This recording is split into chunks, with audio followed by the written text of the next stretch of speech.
వదిలిపెట్టరు. సర్వ శరీరులు ఏ విధంగా రక్షింపబడాలని మన ప్రభు ప్రేమమయుడు కోరుచున్నాడు, సర్వ శరీరం నశింపోవాలని వాడు కోరుచున్నాడు. హల్లెలూయా. ఏ ఒత్తిడి వదిలిపెట్టకుండా. కాబట్టి అనుదినం మన సిలువను మనము మోసుకోవడానికి ఏం కావాలి? శక్తి. ఏం శక్తి?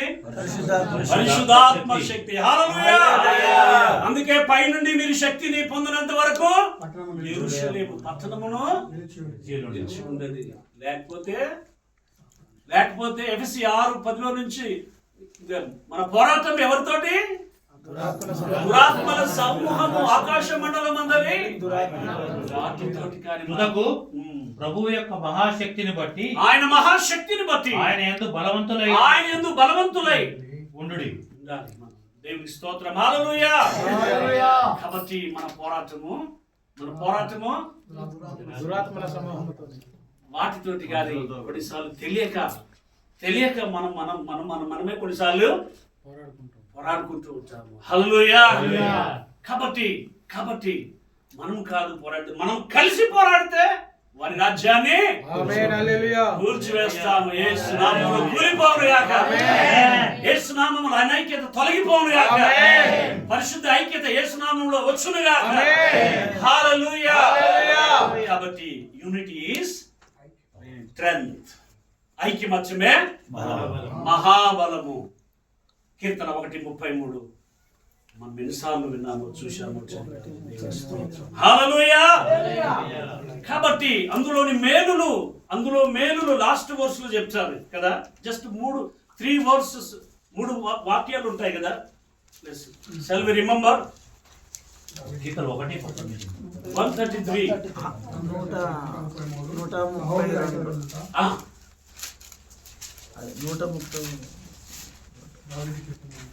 సహోదరులు ఐక్యత కలిగి నివసించుట ఎంత మేలు, ఎంత మనోహరము. అది తల మీద పోయబడి అహరోను గడ్డము మీదుగా కారి అతని అంగీల అంచు వరకు దిగజారిన పరిమళ తైలం వలె ఉండును. సియోను కొండల మీదికి దిగివచ్చు హెర్మోను మంచు వలె నుండును. ఆశీర్వాదమును శాశ్వత జీవమును అచ్చట ఉండవలనని యెహోవా సెలవిచ్చి ఉన్నాడు. హల్లెలూయా. ఎప్పుడైతే మనము ఐక్యంగా ఉంటామో అప్పుడే ఆశీర్వాదము శాశ్వత జీవము మనకి అచ్చట ఉంటాయి. మనందరికి ప్రతి ఒక్కరికి ఆశీర్వాదము కావాలి. 1 పేతురు 3:9 ప్రకారంగా మన ఆశీర్వాదమునకు కారకులుగా ఉండటానికి, కారణముగా ఉండటానికి మనం పిలువబడ్డాము. ఆశీర్వాదమునకు 1 పేతురు 3:9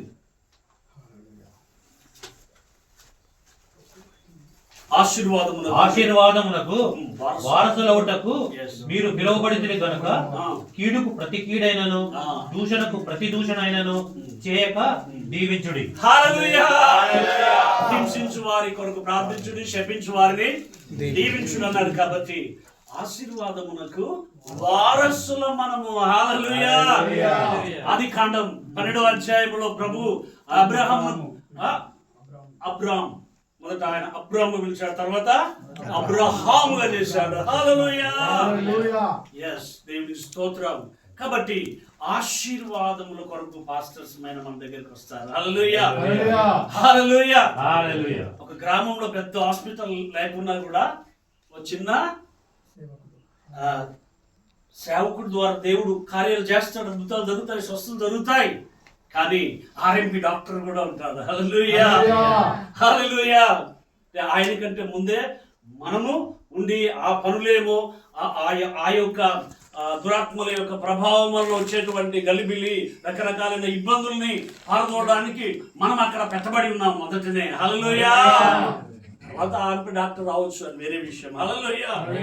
కానీ మొదటి డాక్టర్గా మనము దైవ సేవకులుగా, పాస్టర్స్ గా మనం ఉండి ఆ యొక్క వైద్యం అలాగా స్వస్థపరిచే పని ప్రభు ఏ విధంగా ఆయన రఫాగా స్వస్థపరచు దేవుడై ఉన్నాడు.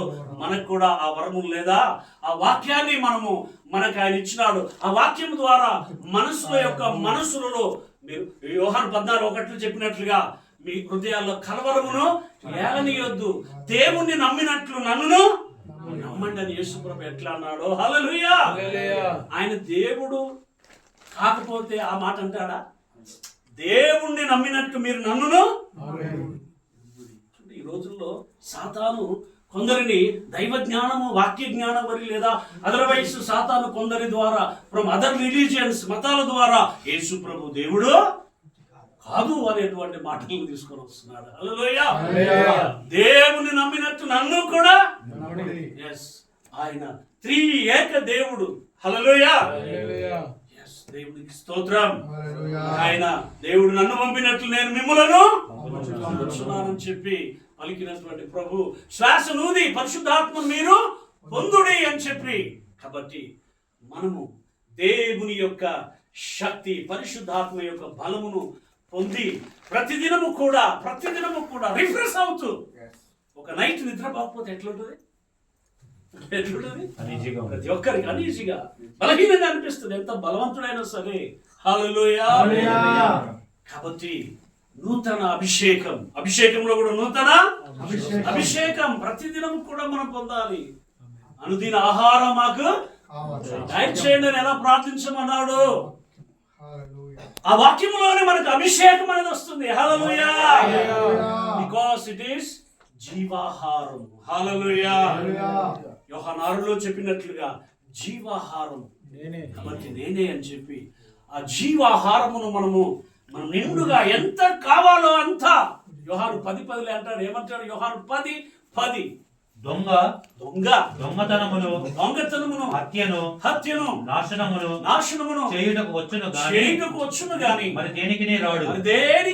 గొర్రెలకు జీవము కలుగుటకును అది సమృద్ధిగా కలుగుటకు నేను వచ్చితినని మీతో నిశ్చయముగా చెప్పుచున్నాను. హల్లెలూయా. ఎంత జీవం కావాలి, ఎంత అభిషేకం కావాలి. ఆనాడు అపోస్తలులు వారు ప్రకటిస్తున్నప్పుడు ఈ లోకాన్ని తలకిందులు చేసేవారు ఇక్కడికి కూడా వచ్చారన్నట్టు మనల గురించి కూడా మాట్లాడాలి. హల్లెలూయా. వారిలో ఉన్న దేవుడు నిన్న నేడు నిరంతరం ఏకరీతిగా ఉన్నాడు. మనలో లేడా? With that anointing of the oil of gladness, ఆనంద అభిషేక తైలముతో మనము మరి ఎట్టి శోధన, దుఃఖము, విచారము తీసుకొని రావడానికి అపవాది సాతాను ప్రయత్నించినా కూడా ఎప్పుడైతే ఆ ఆయిల్ ఆఫ్ గ్లాడ్నెస్, ఆనంద అభిషేక తైలం ఎప్పుడైతే పొందుకుంటుంటామో, మనం నింపబడుతుంటామో, 137వ కీర్తన ప్రకారంగా ఏదైతే చెప్పాడో అహరోను గడ్డం మీద నుండి వారి అభిషేక తైలము, అక్కడ ఆశీర్వాదము, శాశ్వత జీవము. హల్లెలూయా. దేవునికి స్తోత్రం.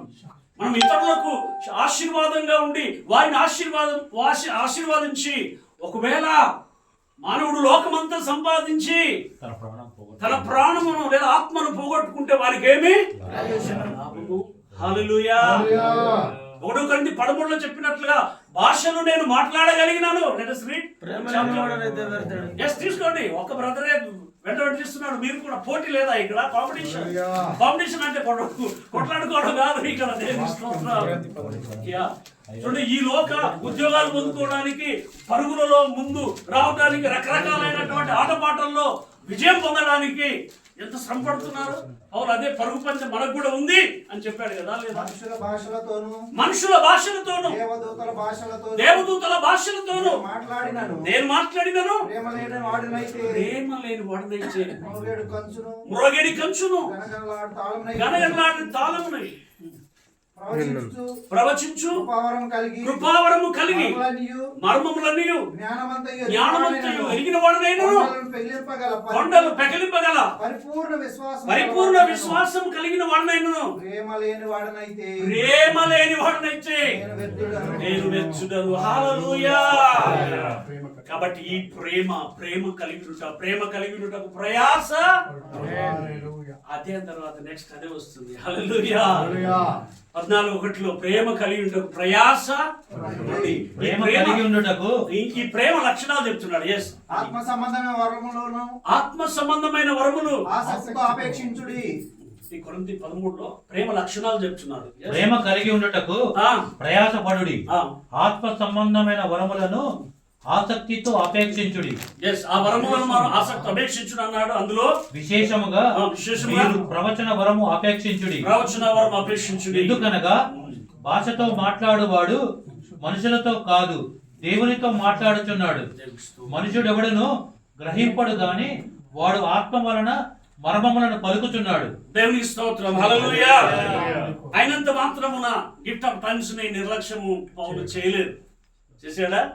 ఎందుకంటే వ్యక్తిగత శ్రేయస్సు మేలు మనకు లేకపోతే మనం అక్కడ యుద్ధము చేయలేము. హల్లెలూయా.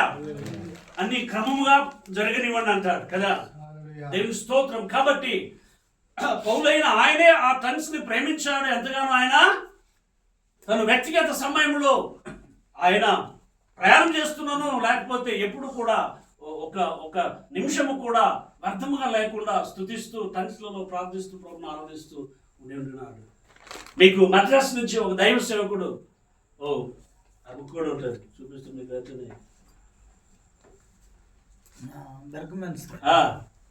బెర్గ్మెన్స్ రీసెంట్ గా ఒక ఆరాధన కూడా అయింది కదా. హల్లెలూయా. నేను ఒకసారి వరంగల్లో ఈ పాటలు చూడకపోతే తెలియక ముందు ఈ పాటలు వింటూ ఉంటున్నప్పుడు కొంచెం ఈ పాటలు డిఫరెంట్గా ఉన్నాయని క్యాసెట్, అప్పుడు క్యాసెట్ వింటున్నప్పుడు వింటా ఉంటే పాటలు చాలా మధురంగా ఉన్నాయి. తింటా ఉంటే చేదు తీయగా ఉన్నట్లు. కాకరకాయలు చాలా వరకు ఇష్టపడరు కదా కొంతమంది. హల్లెలూయా. కాబట్టి ఆ పాటల యొక్క టేస్ట్ అనేది వింటా ఉంటే చాలా సో ఆత్మతో ప్రతి అక్షరం ప్రతి మాట కూడా ఆయన ఆత్మలో నుంచే తీసుకొని ఆరాధన స్థితిలో పాడుకున్నాడు. హల్లెలూయా.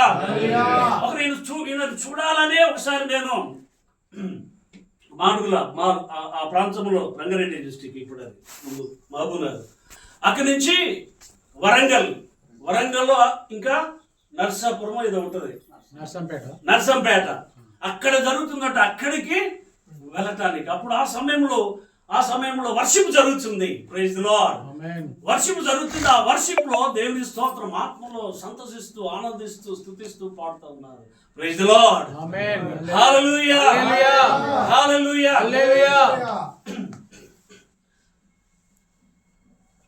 ఆనందించేదం కనపరచేదం నిన్నే ప్రేమించి కొనియాడేదం. ఆరాధించేదం కనపరచేదం